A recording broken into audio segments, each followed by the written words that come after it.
skips cutscenes, but it's fine.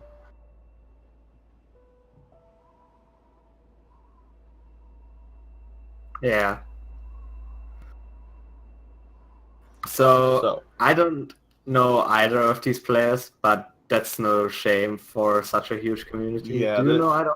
No, unfortunately, I don't. I just know that GrosHiken has. Okay, so this game is very fast paced. We'll try to get through the basics before. So every single chapter is going to introduce different mechanics. This is the prologue. Jumping is faster than walking, But so you're going to see them hop. jumping only saves in total like 1 second during this entire prologue, so not that big of a deal, but it saves some time. Yeah, like actually. I mean, it's free.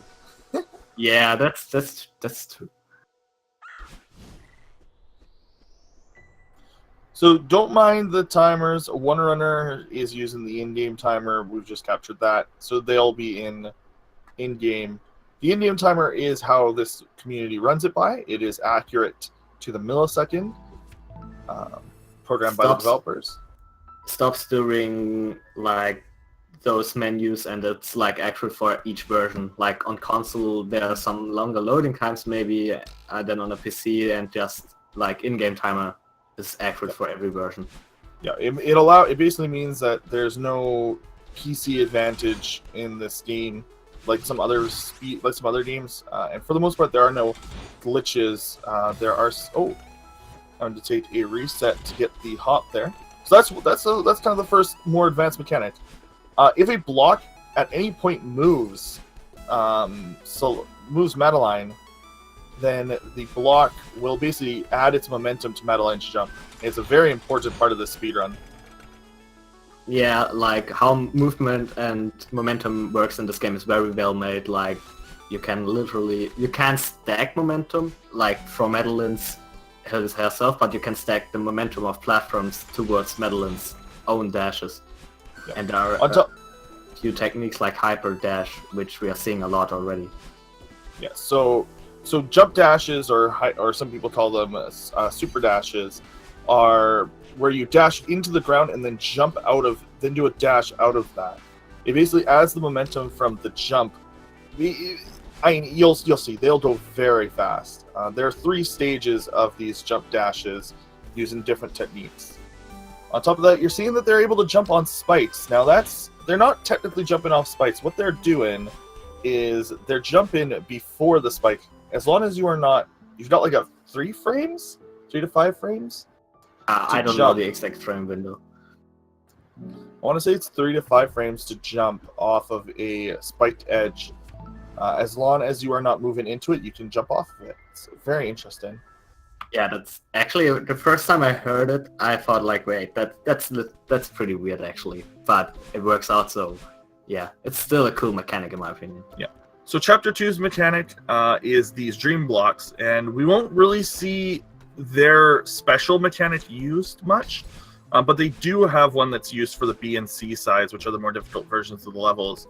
You can actually jump out of the blocks, basically wall jump off of them, and get a lot of extra distance, but that's not necessary for Chapter 2 here. As far as I know you can also hyper out of it. So hyper means you do a dash input diagonal downwards and jump, and you get a lot of momentum from it, and you can literally, the frame you go out of the dream block, you can hyper out of it. Like TGH, the current world record holder, is using this technique a lot. So yeah, you can do a lot of crazy things in this game. Yeah, and so here is the first. This is the first probably enemy in the game. This is the community calls Madeline. This is Madeline's other self, who torments her throughout her adventure on Celeste. In this one, she is a clone and chases you. I think it's 3 seconds behind. Yeah, basically, creating some very interesting movement in these rooms.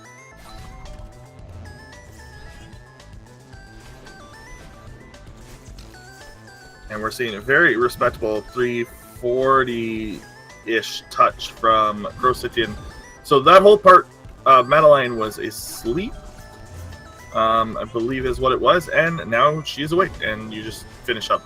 This this place is very different with good movement, Yeah. and then even more different with task movement. It's that room is insane.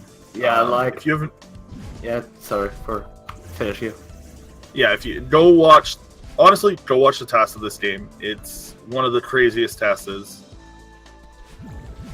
Like yeah, after the dream section, the wake section is like probably one of the most technical parts in this entire run, where you can save a lot of time just being good with your movement. Mm-hmm. So now chapter 3 is an hotel section. Most people actually hate it. In the speedrun I understand this, like casually I really enjoyed this chapter. So the mechanic of this chapter are these enemies, dust bunnies, or yeah, just dust enemies called. And the problem is there is a cycle when you enter the room, but the cycle changes when you die once in a room. So you have technically learned 2 strats for each room, which adds a lot of frustration to this chapter, especially to newer runners. Yeah, this is the only chapter that runs on cycles. The rest of the game, I guess, other than chapter 7, which we'll explain chapter 7 when we get there, and why it's very special. But in this section, it's the only chapter in the game that runs purely based on cycles. Everything is moving when you enter the room, and it's always the same. There's no RNG. And that's really good. Yeah, there's 0 RNG to this chapter, even if it might feel like it, like when you die a bunch, because like it feels like it changes. When you enter and leave the room, you may see on some of the longer rooms, some runners may enter and exit the room because it's just faster for them than figuring out the death cycle. Also, this room is another really technical room, even if it doesn't look like it. Yeah, it's not really hard, but moving fast through this room is actually really hard. Yes. Like, there's no possible die really in this room, but moving fast is really hard in this room, just in case. Yeah, also that is Oshiro, who is the hotel manager of this place, and this place is as dirty and unorganized because of he is unable to keep it organized. This game's plot is very deep. Yeah, just if you didn't play the game yet, you definitely should, just because of the story as well. Like, the gameplay is pretty cool, but the story is also really cool, and you don't get spoiled really by a speedrun, so just play the game. It's worth it. There's no spoilers in this run because we skip all the cutscenes. There's like a minor one at the very end in the final chapter. If you haven't played this game, honestly, go play it. It will only take about 6 to 8 hours. I cannot recommend this game enough. It is one of the best platformers ever made. And that is Theo, who is another reoccurring character in this game, who we'll meet a few times. He'll have an important part later on. Yeah, he's like a good friend Madeline met through her adventure on this mountain. He's also like just randomly on this mountain, try to find his like own way through this life, like Madeline does.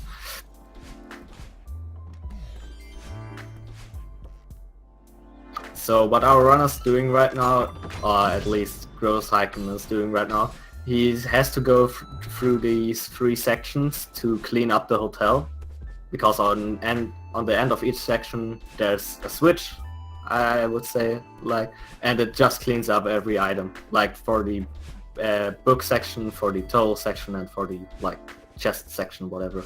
It cleans up every chest in the hotel. So that's the plot of that.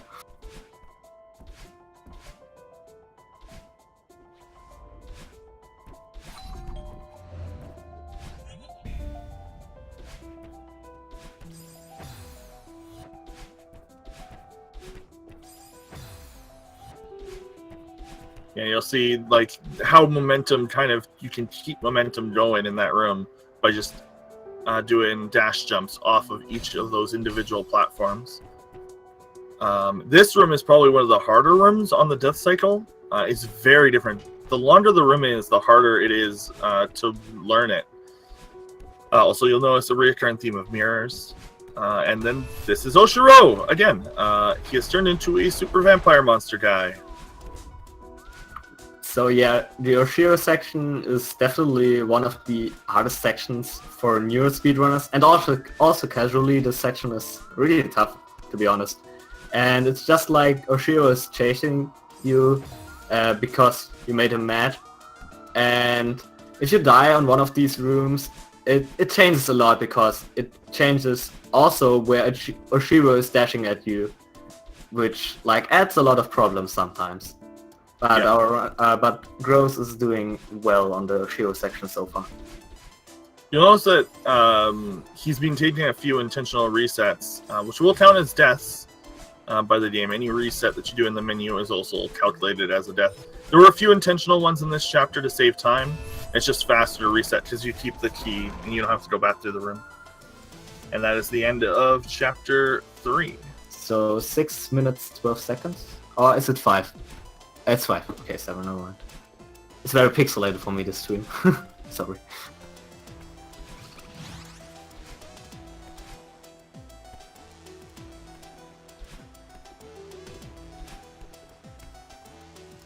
So this has a few mechanics. One that is, it has a lot of mechanics. The chapter 4. So the big one is the wind. And then the water, which is a minor thing. But the wind is going to constantly change your momentum while moving through these rooms, either pushing you forward or pushing you back. Then there's the bubbles. Basically, they will move a set distance. The blue ones will move a set distance. And then they'll pop you out of it. You can dash out of them early in any direction. Otherwise, it will just drop you down. And then there is clouds, which you can use their momentum to jump really high. Do you want to explain neutral wall jumps? So when you wall jump off a wall, obviously, you can press like away or in the wall, and you normally jump far away from the wall. But if you don't input any direction, you only jump a set amount of distance away from the wall. And if you immediately after the wall jump press back against to the wall, you can gain height from that without losing how it's called, stamina. So you will see it later on in chapter 6. You will see it on there's a big skip with neutral jumps, and we saw it also in chapter 1 already. But yeah, neutral jumps is pretty like, it's hard to get the timing down to be really fast, but it's not that hard. Yeah, another thing that you're going to see a lot in this chapter is those spike jumps where we have a few frames to jump off of walls with spikes. Basically, as long as you're not actually falling in them, you can jump off them. Yeah, and we saw there was a lake skip will happen later, and that's probably the biggest sequence break. It's a big sequence break, but as far as I know, it only saves 4 seconds. It's just like the biggest. It looks cool. It like you see only like a quarter of the room with lake skip, but the biggest sequence break I would say is in chapter 5, the mirror skip or the third skip, however it's called. Yes, you're right. Yeah, we will see pretty soon on GrosHiken's side of the stream.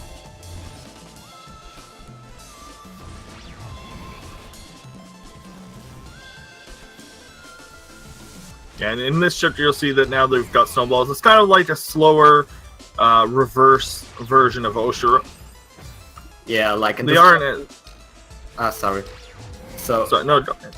So should I start? Go ahead. Or should you? Go ahead, sir. Okay, so in this part of the chapter 4, the wind is really strong. Like you are on the, like you can say, on the tip of this section, on the top. And the wind is getting stronger, so you can barely move forward. The only way to really proceed forward is with dashes. And then there are these snowballs who are also cycle based, as far as I know, and they're only aiming for you.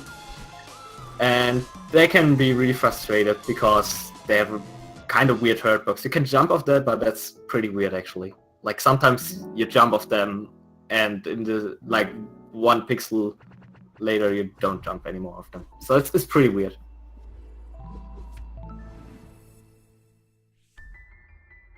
And this is kind of the most interesting design area for Celeste. A lot of people's favorite, the Mirror Temple. we're seeing red balloons, which are similar to the blue balloons from the last chapter, but they'll go until they hit a wall, basically, or until you cancel out of them. And here is where mirror skip comes in, if you want to explain that. No, that's not mirror skip yet. Mirror skip is No, way later. Way later until you are in the fair. mirror. So, Good but point. let's go quickly about the story. So this is the mirror temple, and you see there are a lot of mirrors.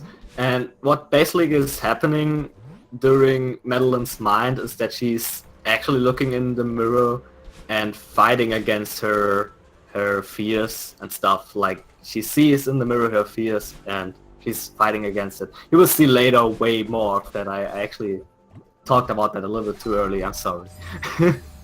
But there is a quick mirror skip, so you can actually go into the secret path and skip this locked door down there. But that's in like casual mirror skip, like it's meant to be found, but it's very well hidden, to be honest. Yeah, this game has a lot of interesting speedrun factors. Like, this game was definitely built to be speedrun. Yeah. Everybody Yeah. who didn't watch the SGDQ run of that, there are the developers talking about why they decided to make this a speedrun. So it's pretty interesting. So go ahead with this monster section. Yeah, so these are Seekers. We get to play one for a very small bit, and now we're going to have to sort of fight against them. It's very weird. Like, this game is very metaphysical, metaphorical. You'll see battle line throughout. We gotta skip a bunch of cutscenes here. It's a little annoying because you have to pause into the menu every time. So yeah, this part of the run, when I played casually through it, this part is so crazy. I literally freaked out because it was so like, I forgot the word how I want to describe this chapter actually, but it's terrifying. It's weird. You might freak out during this chapter because you don't know what's going on. There was this big mirror, and now you are here where everything is like wants to kill you. It's pretty weird. So the story really kicks in this chapter, to be honest. And another thing is the Seekers can actually hit the switches for you, which is very neat. It allows for very interesting, like you'll see here, he's going to basically cause that Seeker to hit that switch. Now it's on the way. If the Seeker for some reason decides he doesn't want to, it's fine. You pass by it anyway. But it just means that when you get to the place you need to be, the switch is already pressed. So yeah, now this big skip is upcoming. So basically you have to do this, you have to go through this big entire section like in a maze, you can imagine. And there are 3 keys, 2 are for story progression, and the last one is for a berry actually. And it takes a lot of time casually. In a speedrun it also takes a lot of time, but you can easily skip it like you already saw. It happens so fast I can't really explain it, to be honest. So what he did there was he landed there on a platform where you can land normally, and you can do there an extended backwards super dash, so which means you move backwards like you do on a normal super dash, and then jump forward again, so you get your momentum from the backwards dash committed. And then extended means you still have your dash, you jump up, dash again, and you can skip like this big floor of spikes and skip like, I don't know, a lot of time, like really a lot of time. If you don't know what's going on, you definitely save like 5 to 10 minutes. If you know what's going on, you might save 2 minutes or so. Like, it's a really huge skip. Now, interesting. Oh, I need to reset there. So this is the part where we get to carry Theo around. He is stuck in a crystal. He is not sure why. And we're basically... The movement is very strange. You can go very fast because every time you pick him up, it like kind of carries your momentum through. Some of the top runners and the tasks can go very fast. The task can actually go so fast that it passes through the spikes before the hit detection triggers it, and it just goes through it. It's very cool. But you won't see that from anyone here. But the movement will be very different depending on how practiced the runners are with the crystal. Yeah, like when you decide to speedrun this game and you try to move as fast as you normally do with Theo, it's going to be so different because, like, yeah, just as you said, movement with Theo is so weird. It's just like movement with Theo is a new game in general. You have to do so many different things. And here is chapter 6, which very cool. You get to basically just go up with these feathers. It teaches you the feather mechanic. And then here's the lake. And it looks like we are not going to see lake skip here. These are Kevin blocks, named after the developer, the audio developer for this game, Kevin, who made those block sounds by putting his face into water. It's very funny. Would recommend. Would recommend finding video. But yeah, so it's a combination of using these blocks. The interesting thing about this chapter casually is that there are 0 berries, which are the side objectives of this game. There are absolutely 0 of them in this chapter. Which I actually don't understand why they have done this, but okay. I don't know either. I'm assuming it has something to do with the extended thing that's going to happen shortly once we're past this section. This section kind of is in 2 parts. One, which is climbing back up the mountain, as in the story we've fallen down off the mountain here. But I won't say why. And so and also there are those bumper blocks or pinball blocks, which basically bounce you in the opposite direction that you are headed, with pretty good momentum. And there I actually have to mention something. In this chapter there are also some small cycles, like you see right there. The bumpers are moving sometimes, and later on in this chapter there's one room where the timing can mess you up, like if you don't know the cycles for each individual timing, like if you died, if you re-entered, if you hit the cycle earlier, and whatsoever, you know. Yeah, so they do move slightly, yes, but it's not that big of a deal, to be honest. Actually, has he done lake skip? I didn't saw it. He actually skipped lake skip. So he just went the normal route. Yeah, he went through the water instead of over it. Okay, interesting. So no lake skip today.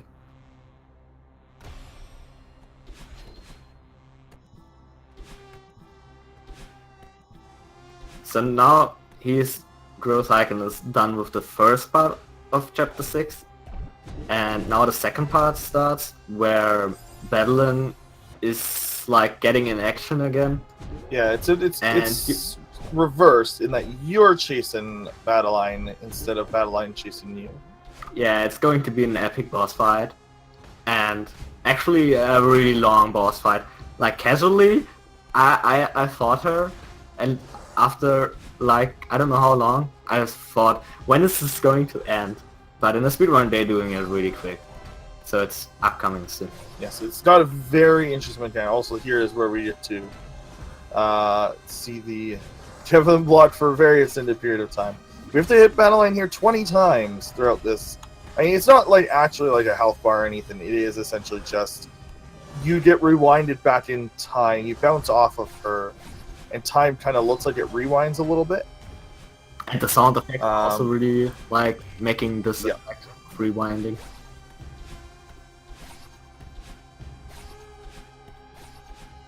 This game kind of has a sub theme of like an old tape cassette throughout the game. Lots of cassettes and like kind of graphical like VHS looks to the game. It's quite interesting. Yeah, Badeline will shoot off at different attacks towards you throughout this, and depending on when you die, will make it a little bit harder to do. She's got laser beam. She shoots little red balls out. But again, yeah, this fight being such a large part of the chapter is probably why there's no berries, because it's focused on this moment. Yeah, that's a very key point of the story in this game, to be honest.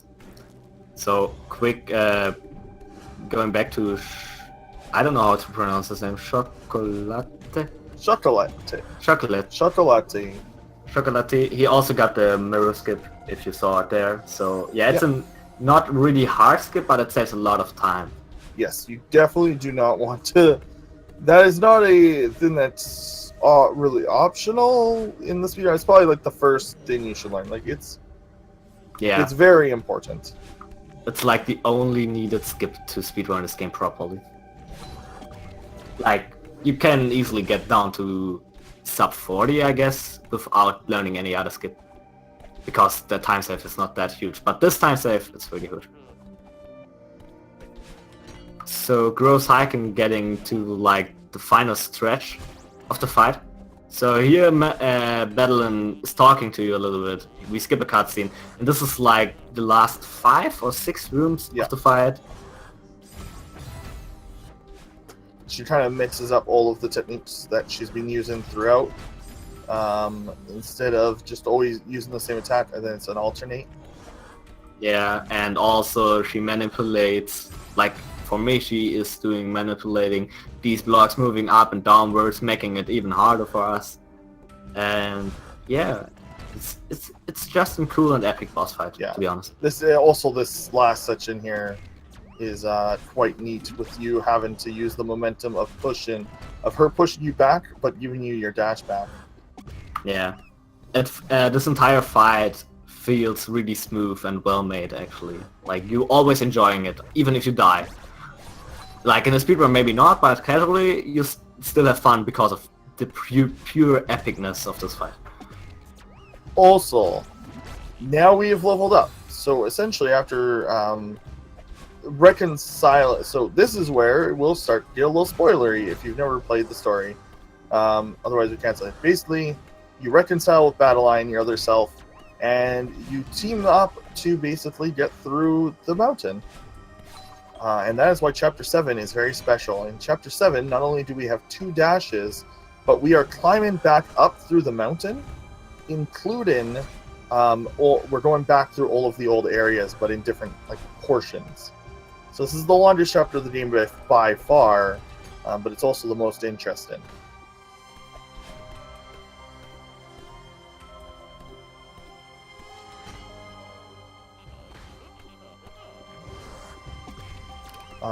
Interestingly, it doesn't go in actual order. It goes 6. It goes 6, 1, 2, 3, 4, 5. Because of obvious reasons. Because 6 was actually the bottom of the mountain.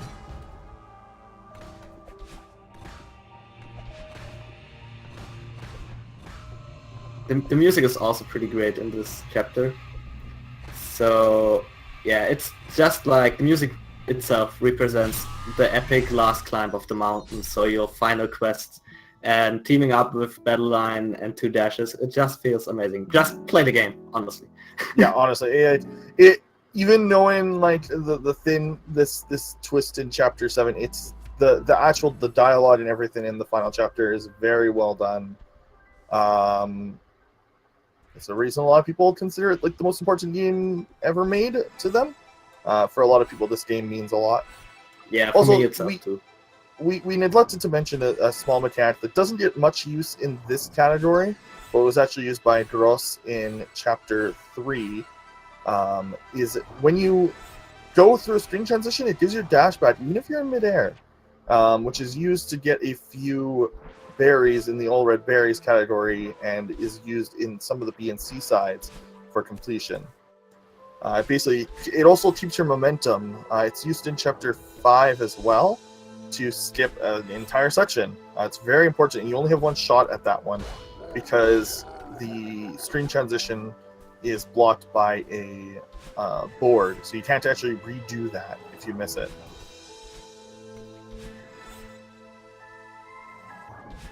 Also, we did get late skip out of Chocolate. I don't think so. Or did he? Yeah, he did. You did? Oh, interesting. It's not actually super hard. So you might have just gone for it anyway. So if you want to see some neutral jumps, there on Shockolate's screen there were some neutral jumps. Also, you do now hear the Kevin blocks on that side. That sounded so amazing. And Easter egg, put the first one underwater for an even better sound effect. So GrosHiken now on the hotel part of Chapter 7, which is for most people, including me, overall the hardest section of the game, I would say. Like on A side. It is, Chapter 7 is basically harder versions of everything that you've done for the first half, which is called the 3,000 meter climb. And then after the 3,000 meter climb, you do the summit, which is kind of the main portion of this chapter, which is literally combining everything that you've learned, movement-wise, but not necessarily mechanics-wise. It's more about just like straight platforming without any gimmicks thrown in. While the 3,000 meter climb is about redoing everything that you've done. Like you're seeing here, like you have to learn to go through these things. You have to sometimes delay your jumps. It's very interesting, and it's very interesting to explore these mechanics now that you have a double jump as well. Sorry, a double dash. Yeah, so Chapter 7 is just like, as he said, a harder version, but also like a version where it's get kind of showcased what you can do with those mechanics with 2 dashes. Like, it's pretty cool. Like, it's the idea of this chapter is where we made, like, we played through all the chapters with 1 dash, let's do it with 2 dashes and see how well it does. And it does actually pretty well. Okay, that is one of the harder rooms in the game for the speedrun, especially like if you don't. This section is like, okay, so we actually didn't really go over these blocks, which are movement blocks. When you touch them, they move in the direction. Some of them can be moved if they have like a non-black edge.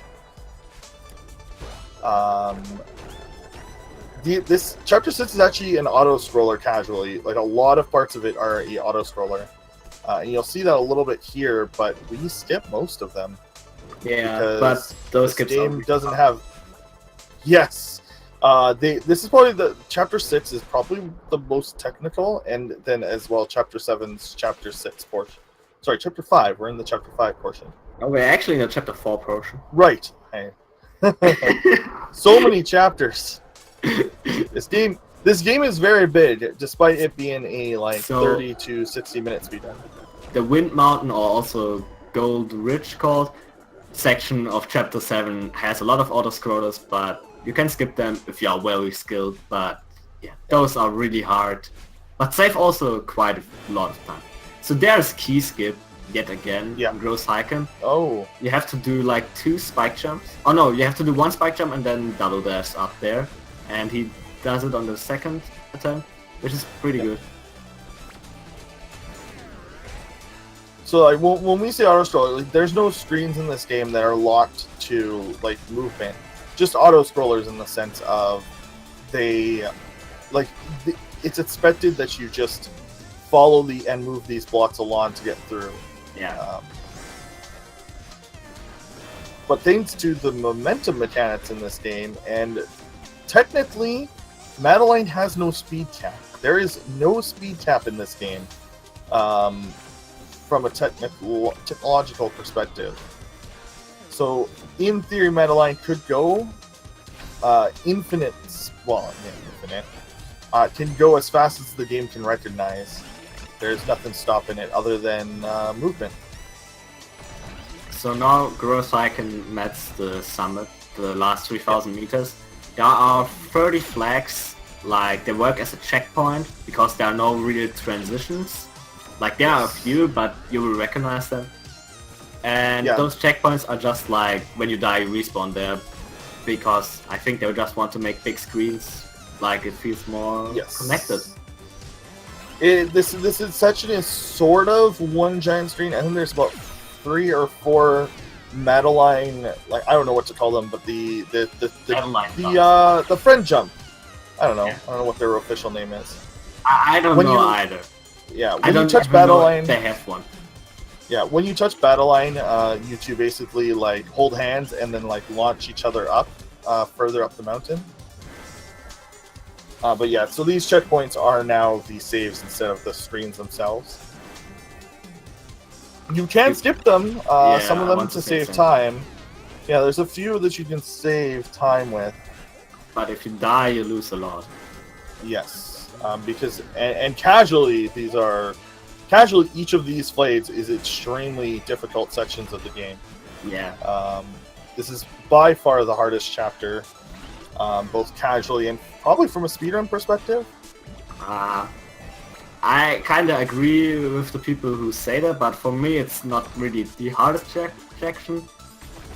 For me personally, just like I think the hotel section is the hardest, but I don't know. Maybe I'm just like too much in love with this chapter because the 3000 meters section is for me one of the most fun gameplay wise, to be honest.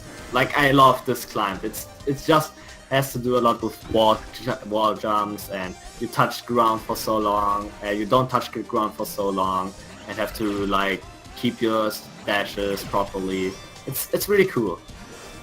And this is one of the more common flayed tips right there. It's very risky if you do not get it. But yeah, there's a lot of side like climbing here. It's just very well done level design. Again, this is basically a showcase of like just pure platforming with very little gimmicks thrown in. Yeah, so you might have not recognized it, but on the 2 sections before there was once the like wind blowing downwards, which like stops your momentum upwards, and once the wind blowing upwards, so you can do higher jumps and your dash gets proceeds a little bit longer, not momentum wise but distance wise. So, and this is just like without wind, pure movement. It feels really weird after that wind upward section, but it's also pretty cool gameplay wise. And Gross, by the way, is doing really well. This won't be a PB, but it's darn close for them. They have a mid 33. And what's his PB? It's I think it's just slightly less of this. Okay, so yeah, sub 35, actually pretty good, to be honest. Like, no doubt, that's a good time. You can be proud of when you have a sub 34.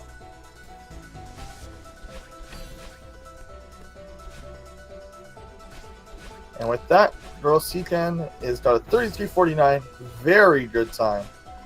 Shock is also actually doing great as of right now.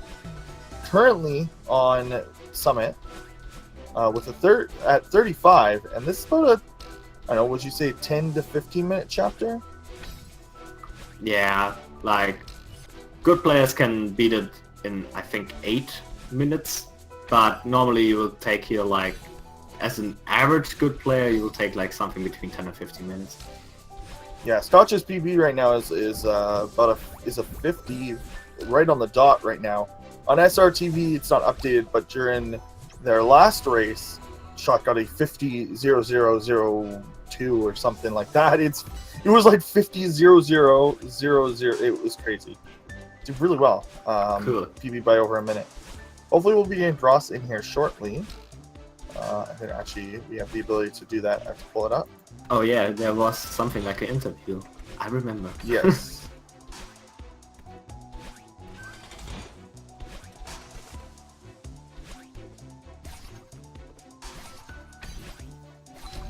Okay. I think that he has probably gotten the invite and may come in here if he wishes.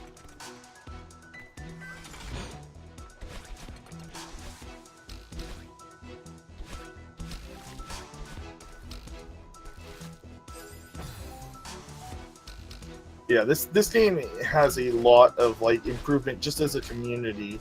I mean, the TAS is currently 5 minutes ahead of the community sum of best. Now, obviously, not everything the TAS does will ever be humanly possible. Yeah.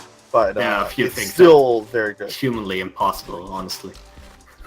Yes. Frame perfect jumps in Chapter 5 are one of them. The crazy stuff done with Theo.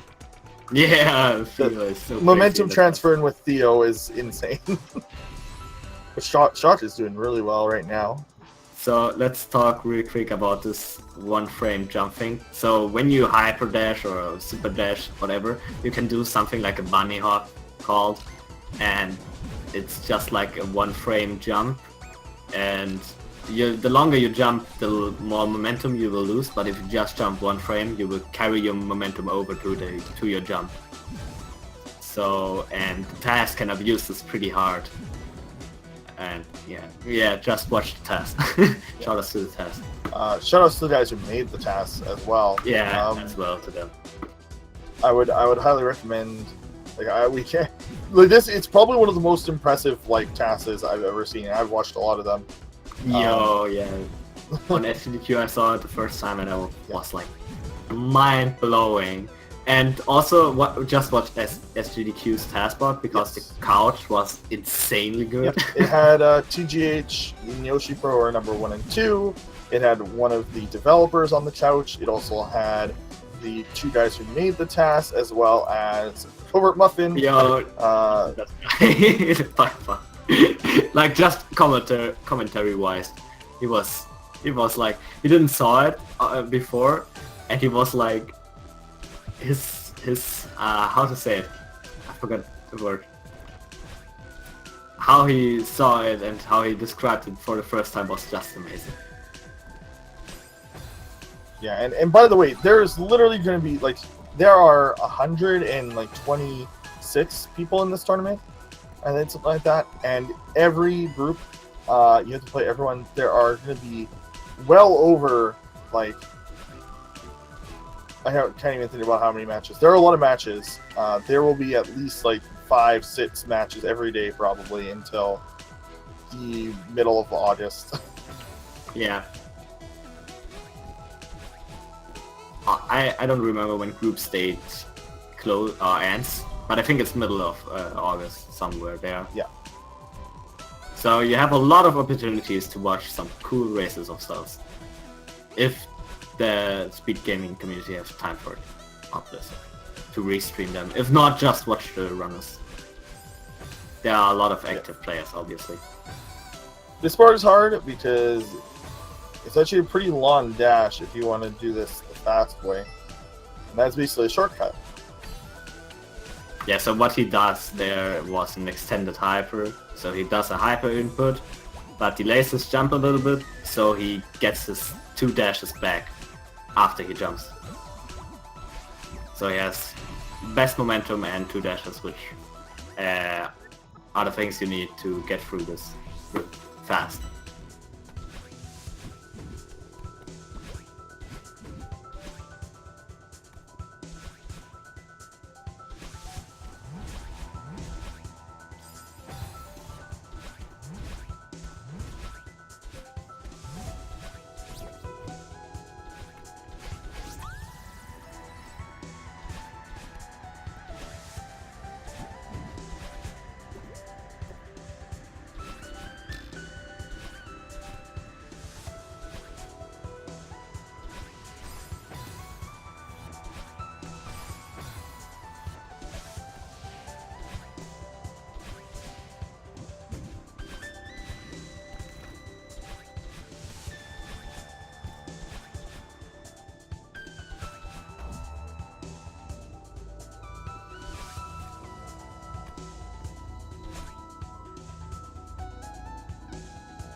Yeah, also we really didn't say it. I mean, we've given this game a lot of praise on its like just how good the actual game itself is, the story, the art, even a little bit. I'd just like to give like a huge shout out to Power Up Audio with the great music and sound in this game. It is amazing. I don't think the music itself is made by Power Up Audio. Like I think Well, just the sound effects, Sure. and they implemented it into the game, but the sound or the music is made by what's her name again? I forgot it. Amelia?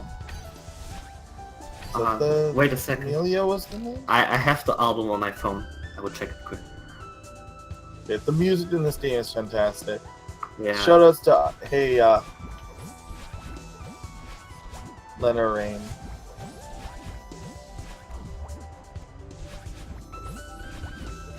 Thank you, Fram. Yeah, it's made by Lana Ring. Hello, GrosHiken. Hello.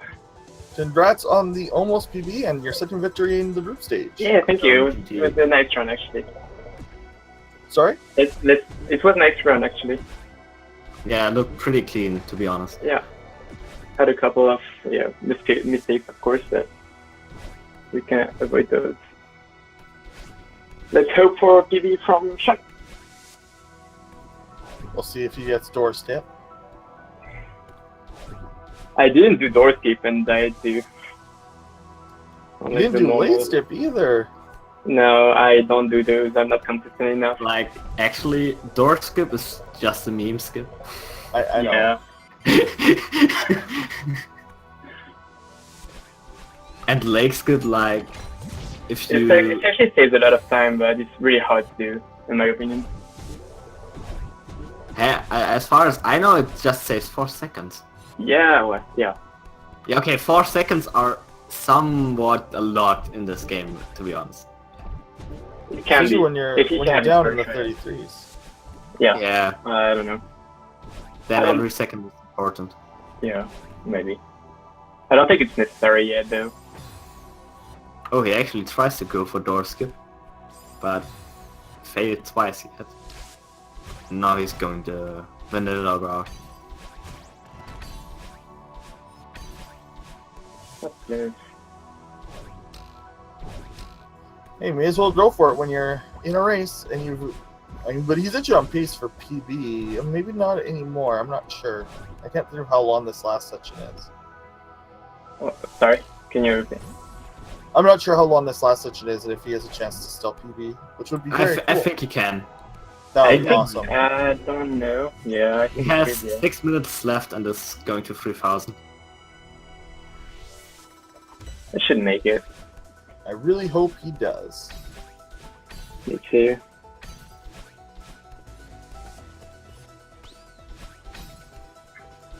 But yeah, one of the nice things about this whole game is it's got a great community. So if you want to learn in PB every day, the tournament has obviously already started, but that doesn't mean that you can't come and join us. Actually, people are learning this game. if you are still searching for a game to learn during the 12-hour challenge, which is starting like in 2 weeks or 3 weeks, use this game or choose this game. It's really cool, and you can definitely learn a lot in 12 hours on one weekend of this game. You could honestly get as low. You could get in the 40s. It did the first. You could play this completely blind and then learn the speedrun in 12 hours. The game only takes about 12 hours casually, and that was, 6 hours casually, and that was me dying 1,400 times. Okay, you died way less than I did. But I nearly got every berry on my first run through. Like I only missed 8 or something. Oh wow, okay. I did not do that. I got You berries rushed that I through? saw. No, Okay. I I did. literally searched for them. Ah, I searched for every Okay. secret.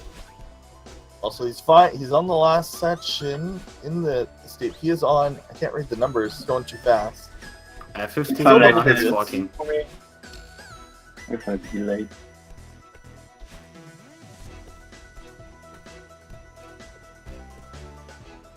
Yeah, I think he's got this. Yeah, he should. Even if you are like not that good as these two players are, you can beat this last section in like 7 minutes, like I do. So he can definitely PB.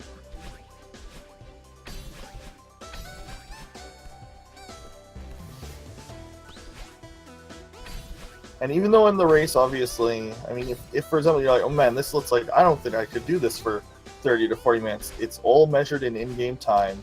So feel free to take a break between a hard chapter to rest your hands if you've got hand issues. That's nice then.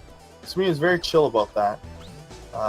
As long as you're playing the game, people, the in-game time is all that matters. But that doesn't matter that this game is not stressful to speedrun. Like, this game makes you always be stressed while you speedrun it, believe me. Like, I am always there trying to be as fast as possible, and I'm always under pressure and stress like I never was before. I'd like to point out the Shock has very good, like, honestly, it has a lot of the techniques down, like neutral jumps. Yeah. Like, you don't have to really practice those things. It comes with time. Like, you have to practice in the beginning, but then it comes with time. So that shows how much they run this game already, I think. Mm-hmm. Yeah, his neutral jumps are very good. Also, yeah, the game is mentioned in-game time, so the only time that matters is the time that appears in the final epilogue screen. There are technically different endings to this game based on how many berries you get, and I think maybe speed, but I might be thinking of a different game.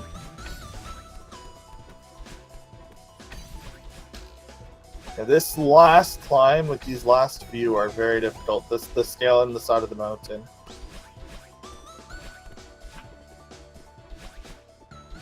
But you can hear the music fade away. And there it is. So that's a I nice was so game, happy for actually. him that he got a sub 48. Like, it looked like at the ending that he is going to choke a little bit, but he's got it. He's got it. Yeah, definitely. That's 2-minute TV actually. It's great. And we get to walk over. If you speedrun this game, you will feel improvement immediately because there's no RNG, so there's nothing that can zero back. So whenever you improve, you will immediately recognize it in your PB and in your time. Yeah. Either on the chapters or on the end time. So that's why this game is also a good game to speedrun, because you can't get frustrated that easily. Like, you still can, obviously, but it's then all your fault, and it's not like random RNG on like the last level or whatever.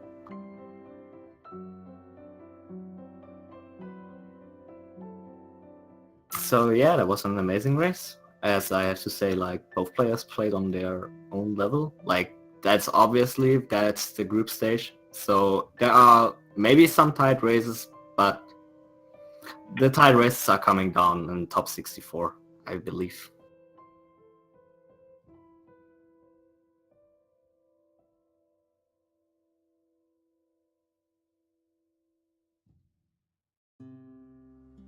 Yes, it is a 47.58. Now, unfortunately, I have to jump. I will be on. I want to say congratulations to GrosHiken and to shockkolate. And thank you very much, Flesh. I'll let Flesh do the final interview with shockkolate, but I have to go and commentate the other match. So thank you, everyone. Yeah, thanks. It was nice and amazing to commentate with you.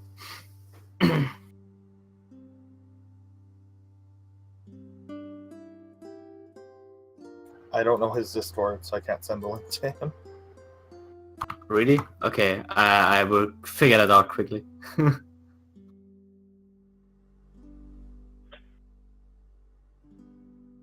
Figured it out. Okay, alright.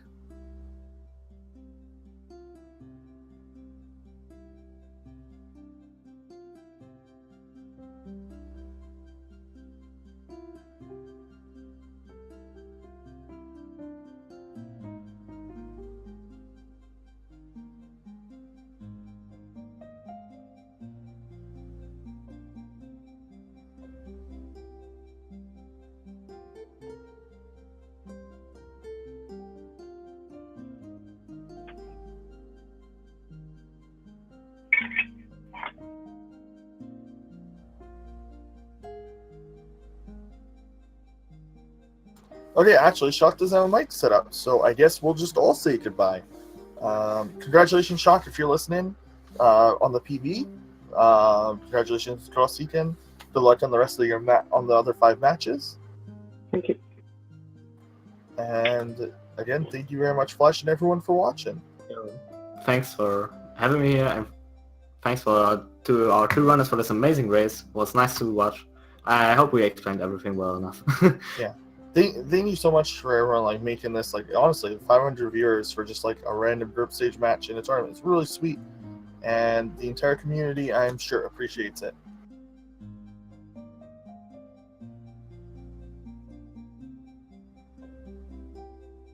And this is a saying goodbye.